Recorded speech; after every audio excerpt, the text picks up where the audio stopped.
¿cómo está el país? ¿Qué está ocurriendo? ¿Cuál es tu percepción de cómo está México ahorita? Bueno, mira, yo creo que el tema magisterial, me parece a mí que el gobierno federal ha sido bastante irresponsable.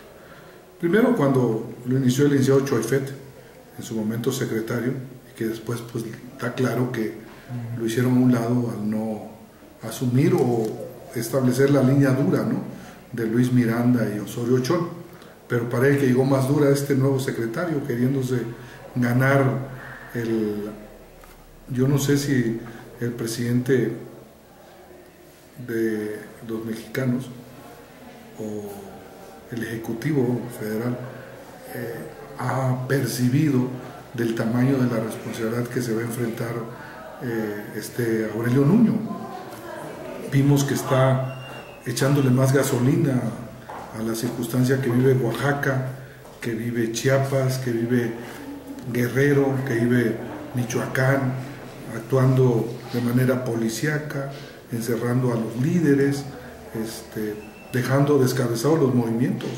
O sea, si no hay interlocutor, ¿con quién va a platicar? Primer tema. Segundo, es de que la reforma evidentemente no tiene la aceptación y ellos calculan que el desgaste del movimiento les va a permitir legitimarse. Pero mira, yo por experiencia, y te pongo un pequeño ejemplo, mi madre tiene 81 años, vive en una comunidad muy pequeña, allí en el estado de Chiapas. Yo le llamo por lo regular los domingos, para ver cómo está, saludarla, etcétera. Y este domingo que le hablé no estaba en la casa, y le cuesta ya caminar, se fue a la asamblea ejidal, porque los maestros convocaron a los ejidatarios, pobladores, a platicarles el tema de la situación que se vive. Cooperaron, ayudaron a los maestros, es decir, hay un arraigo, no sé si en otros estados, pero yo, de lo que hasta me llamó la atención de mi mamá ya grande, y fue a la asamblea que convocaron los maestros, porque los maestros en esas regiones son como los sacerdotes, son la autoridad, ahí son los que asesoran al comisariado ejidal, y en Oaxaca igual, en Guerrero, es decir, los maestros se enraizan y se convierten en una pieza importante de la superación de la comunidad, porque son los que asesoran, los que buscan beneficios para los campesinos, los ejidatarios, su derecho al piso, al construir un espacio, etcétera, etcétera. Entonces, a mí me parece que han calculado mal. Yo creo que el gobierno federal se ha equivocado, y tan se ha equivocado que ahí están las consecuencias. Ya el gobierno federal no tiene 6 muertos, son más, en términos de lo que ha pasado en otros ambientes y en otros momentos que han habido en Guerrero, en Oaxaca y en Chiapas. Y los grupos se han radicalizado porque no tienen alternativas de interlocución. Hoy el mismo mentiroso comisionado de la PFP, de la Policía Federal, comenta que volvieron a bloquear todo el estado otra vuelta. Entonces pues van, los quitan y se vuelven a poner, porque son gente que están organizados con la comunidad. Primero decían que las fotos y todos los videos eran falsos. Segundo, que fue en otro momento. Tercero, que quienes dispararon fueron otro grupo y no ellos, y que dispararon después de que fueron atacados. Y hoy, por ejemplo, el fotógrafo de Cuarto Oscuro dice que él grabó de 10 a 10 y media, y ellos dicen que dispararon 11:30, y terminó la refriega alrededor de las 3:30 de la tarde. Entonces hay una gran mentira de este gobierno federal, y desgraciadamente muchos medios compran o se venden para poder estar. Ahí están las televisoras, pero afortunadamente hay espacios democráticos, las redes, todos los espacios de comunicación rompen esos cercos, y quedó demostrado el día de hoy que empezaron diciendo, hasta Gobernación mandó un boletín que no iban armados, que ni toletes llevaban. Válgame Dios, dirían allá en mi pueblo. Claro que iban armados, dispararon, pecho a tierra, ¿no? Entonces yo creo que esta situación ha salido de control, y el gobierno federal tiene que repensar. Ya no es todo economía, ya no es todo financiero, hay que pensar en los temas sociales, hay que encontrar solución a las demandas ciudadanas, a las demandas del magisterio.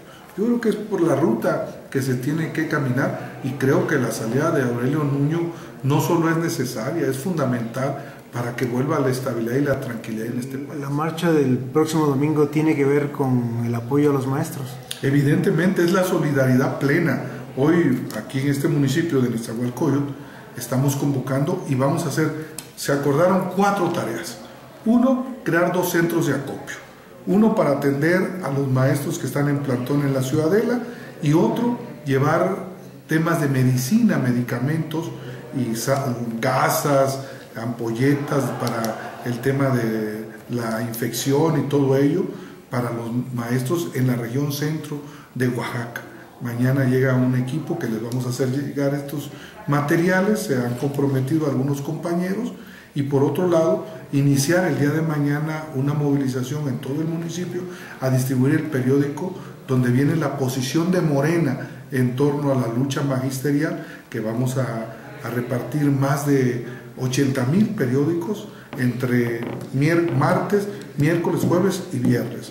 Y además vamos a iniciar una campaña para el día domingo de carteles que vamos a llevar todos los compañeros de NESA que vamos a asistir a esta movilización, y hacer un llamado al diálogo para que el gobierno federal se sensibilice, y hemos acordado que este documento será distribuido y lo vamos a publicar en todos los espacios públicos y además en las redes y todo lo que esto significa, ¿no? Este fue un gran acuerdo que han tomado los militantes, dirigentes de Morena en Ciudad Nezahualcóyotl, y hacer una gran convocatoria para la movilización. Es tanto así que nosotros íbamos a participar con pocos compañeros, pero hemos rebasado esa presencia y vamos a ir más de 4,000 compañeros de NESA a apoyar, aparte de los que van a ir en todo el estado, ¿no? Y en la Ciudad de México, y ahí vamos a estar en la solidaridad y en el apoyo al movimiento magisterial.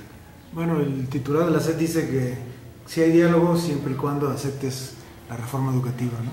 Entonces hay como una cierta desinformación a la sociedad. Entonces no quieren los maestros dialogar, no quieren la reforma educativa. ¿Cuál es la posición de Morena en ese sentido? No, pues evidentemente que no puedes negociar con el machete en la cabeza. O sea, dicen, ustedes acepten la reforma y negociamos. ¿Pero qué van a negociar si la lucha es por no aceptar la reforma educativa? Que de reforma no tiene nada, es reforma laboral. Si tú la revisas, plantea nuevas condiciones laborales para los maestros, y evidentemente que yo creo que la lucha que están dando los maestros es justa, es necesaria y deben de mantenerla, porque no es posible que el gobierno federal diga, el gobierno tiene que convocar, no a condicionar a la negociación.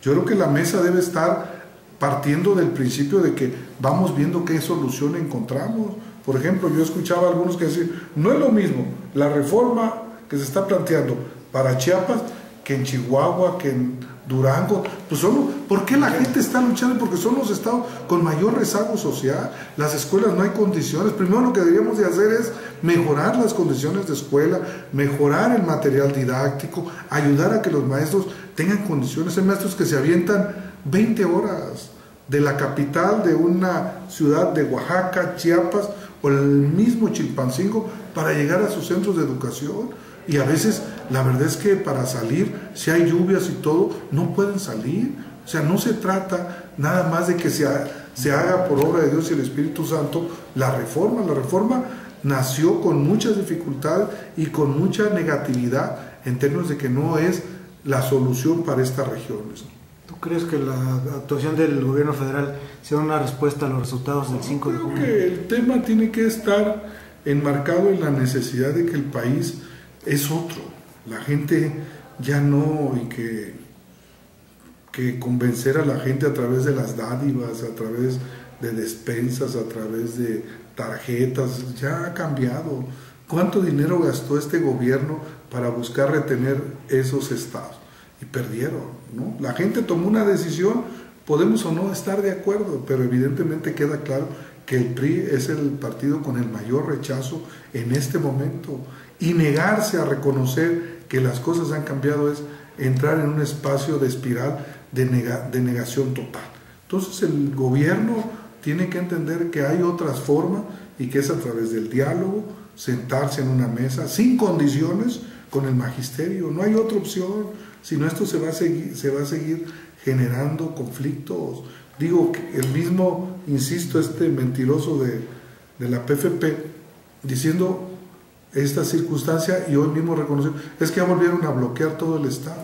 Pues entonces, ¿qué solución hay? Cada vez van a ir, regresan y vuelven, no va a haber salida. Entonces yo creo que es necesario que el PRI asuma su responsabilidad, que ellos fueron la parte fundamental y que ese famoso pacto para México, ahí están las consecuencias, y ahí tienen que aclarar tanto el PRD como el PAN haberse prestado a estos acuerdos, y ahí está su circunstancia. No hay ningún argumento para que los del PRD no tengan el valor de decir nos equivocamos.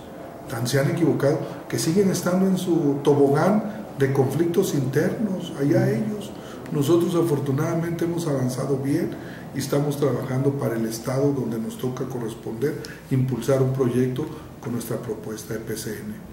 Se está despertando a México bronco porque la situación económica sigue igual o peor que en estos años, ¿no? No, pues yo creo que hay mucha inquietud, hay mucho descontento, y no hay que permitir tampoco que las cosas se resuelvan a través de la violencia.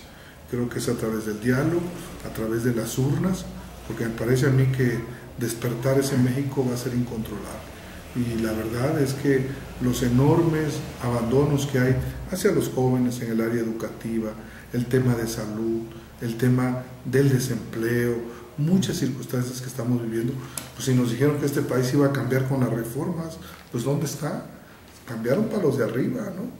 Para los poderosos, ellos no tienen problemas, el país lo ven perfecto, porque pues creen que están en Disneylandia, porque no ven abajo cómo vive la gente, sus problemas cotidianos, lo que hay que buscar para sobrevivir. A mí se me hace que el gobierno perdió la brújula y andan extraviados. Y hay que decirles que México es distinto a las oficinas de Los Pinos y a las distintas dependencias gubernamentales. Y se aprueba una reforma, unas leyes secundarias de anticorrupción que dejan... Que no tienen nada de combate a la corrupción, y eso es importante para ese país. Yo creo que urge que ya quienes hacemos vida política transparentemos todo.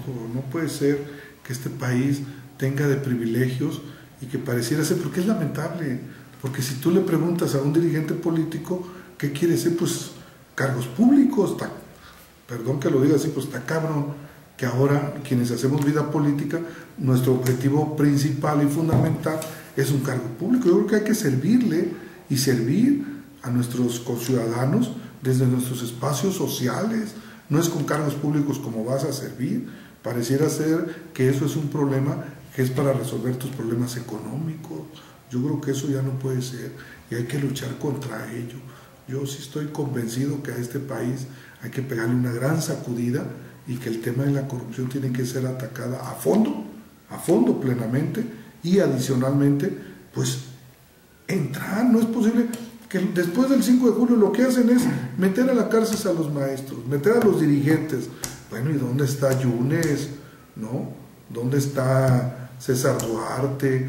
Todos estos zampones que usaron el cargo público para enriquecerse. El otro bandido de Chihuahua, hasta banco privado tiene, con recursos del Estado. No puede ser.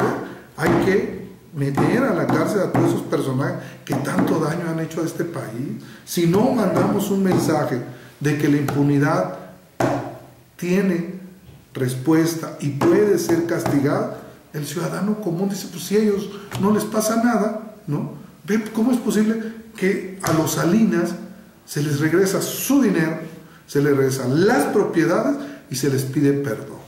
O sea, cuando fueron los que asesinaron, fueron los que hicieron la corrupción, usaron pasaportes apócrifos, guardaron dinero en Suiza, y los señores se les regresa todo. Pues está el mundo al revés. ¿Cómo creen que la gente les va a creer si a toda esta mafia, a todos estos zampones, no les pasa nada? A todos estos políticos que ve dónde está Yarrington, dónde está Tomás, dónde están todos los políticos que han cometido y que han sido acusados en Estados Unidos de narcotráfico. Hernández todavía fue a votar a Tamaulipas como si nada. Es decir, si este país no sigue protestando y no levanta su indignación, van a seguir estos zampones de los pinos haciendo el peor daño. Yo creo que este país hay que parar, hay que buscar hacerlos a un lado y mandarlos a descansar. Bueno, es que la ley TDT no cumplió la demanda ciudadana y sobre todo la posición del gobierno es si tú robas, pues con que regreses el dinero, nada más te inhabilitamos y se acabó, pero no te mandamos a la cárcel. No, claro que eso no puede ser. Yo creo que es lamentable que sea como si puedes robar y si no te dan cuenta ya te salvaste. Pues, no puede ser. Yo creo que eso es lamentable y hay que insistir en que la ley 3 de 3 tiene que ser pareja para todos. Yo en lo particular lamento que diputados o senadores que se dicen de izquierda no hayan votado y que busquen cualquier pretexto para decir por qué no votaron. Lo que no se vale es que si ellos están en esa responsabilidad tienen que votar. No busquen cualquier argumento, es que venía mal, a lo que sea, pero hay que pronunciarse a favor de la transparencia. Aunque ellos digan, es que la venía rasurada, lo que sea, pero si no lo hacemos así, ¿qué mensaje mandamos a la sociedad? Que somos cómplices. Claro. El año próximo hay elecciones en el país, hay 3 estados que van a estar en elecciones, Estado de México, Nayarit y Coahuila. ¿Crees que todo esto repercuta, digamos, o defina de alguna manera la posición, la simpatía de la población hacia diversas corrientes políticas? Bueno, mira, yo creo que la situación que se vive y se va a vivir la próxima elección, pues hay 3 elecciones, pero hay una que es la madre de todas las batallas. Está Nayarit, Coahuila y el Estado de México. Pero el tema central es el Estado de México. Nosotros como Morena hemos decidido ir en una propuesta solos, como lo ha expresado Andrés Manuel, y creo que podemos hacer despertar el voto ciudadano y el voto de aquellos que jamás han podido demostrar que esa es la arma principal. Tan es así que en la semana pasada el partido, movimiento Morena, definió su PCN. ¿Qué es ello? Es el que representa los esfuerzos en el Estado de México en torno a la opinión que va a venir pasando en estos meses. Y ya después definimos la candidatura a la gobernatura. Pero lo importante es que ya tenemos PCN, que es nuestra compañera diputada federal, Delfina, quien es una mujer pues, que ganó ya 2 veces de mayoría, ganó Texcoco y ganó la Diputación Federal. Y ahí vamos a hacer los recorridos. Si no hay nada extraordinario, el próximo mes vamos a estar recorriendo el estado de aquí a diciembre. Y en diciembre hacemos un alto del camino cuando ya se tome la decisión y iniciar la campaña. Morena no plantea ir en coalición, no plantea ir en alguna alianza. Morena estará solo en su proyecto, tanto en el Estado de México, Nayarit y Coahuila. Ahí estaremos planteando nuestra propuesta. Se habla de la posibilidad de la alianza del PAN-PRD, no sé, ese es tema de ellos. Nosotros no creemos que logre el objetivo que se traza, porque evidentemente que empiezan a tener dificultades, ¿no?, internas, un PRD que sale de una y entra a otra, ¿no?, en términos de que ahora van a discutir quién va a ser su nuevo dirigente. Ahí se van a llevar un buen rato, porque discuten mucho y hacen poco, y no atienden a la gente, ¿no? Tan es así que en la Ciudad de México, aunque regalaron tinacos, se gastaron más de 1,000 millones de pesos, y ni así nos ganaron en la Ciudad de México. Imagínate Andrés siendo candidato. Si el PRD tendrá que irse a donde le corresponde, ¿no? Pero bueno. ¿Algunas propuestas o qué esperan proponer ustedes después de ver este panorama de lo que está ocurriendo en el país a nivel político, a nivel social, a nivel económico? ¿Qué esperan o qué proponían a los mexicanos en general y en particular a los estados donde va a haber elecciones? Bueno, nosotros hemos definido 10 grandes puntos. La atención social, que es una prioridad fundamental de buscar reducir esa gran brecha que se ha abierto entre la opulencia y los más pobres de este Estado de México. Ese es un tema que hay que meternos de lleno y tratar de corregir. el tema de atender a los sectores sociales más desprotegidos. Esa parte, estamos ahí, a los jóvenes, políticas públicas, darles alternativas. Tenemos más cada año, fíjate el dato, cada año más de 140,000 jóvenes no tienen acceso a la educación. Pero no es un problema de que no lo tengan, posibilidades hay, el problema es de que se privatiza y hay funcionarios que ahora hacen escuelas privadas para beneficiarse de ello, ¿no? Y evidentemente que los jóvenes, si no tienen una escuela, no tienen una oportunidad, pues tienen un empleo, y si no tienen empleo están en las esquinas y son fáciles de ser influenciados o ser contratados por grupos delincuenciales. Entonces a los jóvenes hay que darles oportunidad. El tema de la salud en el Estado de México es un asunto delicado. Es más, hace poco se hablaba de que en la área de salud el famoso Seguro Popular tenía desabasto porque el gobierno no ha pagado más de 3,000 millones de pesos, ¿no? Ese es un tema muy delicado. Por el otro lado está el asunto de la atención a lo que es el problema del feminicidio, que se ha recrudecido en el Estado de México, en particular en este corredor de lo que es Coacalco, Tultitlán y llegando a Ecatepec, Tecama. Ahí hemos tenido... ¿Por qué? Mira, yo creo que ahí tiene una razón lógica. Recuerda que hay muchos, son gente después del sismo que se fue a vivir a los departamentos y hicieron unidades al por mayor, como ahora está aquí en Iztapaluca, Chalco, ¿no? Evidentemente que eso ha generado una gran concentración y ha generado un desplazamiento entre la Ciudad de México y estas zonas de 2 horas. A veces algunos llegan 12, 1 de la mañana, ¿no? Entonces esto también nos ha generado una descomposición social y donde el gobierno estatal no lo vemos para preocuparse por ello. Entonces yo diría que estos son los asuntos en los que vamos a trabajar y vamos a profundizar, y en esta gira que hará el licenciado Andrés Manuel vamos a andar recorriendo y acompañándolo para poder ir enraizando más el proyecto y la propuesta de Morena. Mensaje final para los mexicanos. Bueno, pues ¿qué debemos hacer o qué esperar? Esperar, primero, no perder la esperanza. Hay que seguir luchando. Yo creo que es lo más importante. Este país no puede quedar en unas cuantas manos. Tiene que ser para todos los mexicanos y mexicanas. Porque yo sí, la verdad es que viendo lo que ha pasado en estos 4 años, un régimen que nos lo vendieron a través de las televisoras y que siguen tratando de confundir al ciudadano. Hoy en la mañana escuchaba, casi parecían voceros del gobierno federal, no tienen dignidad.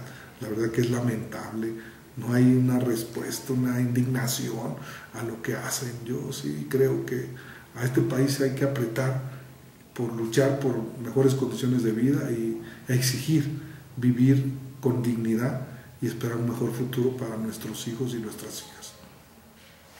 Gracias.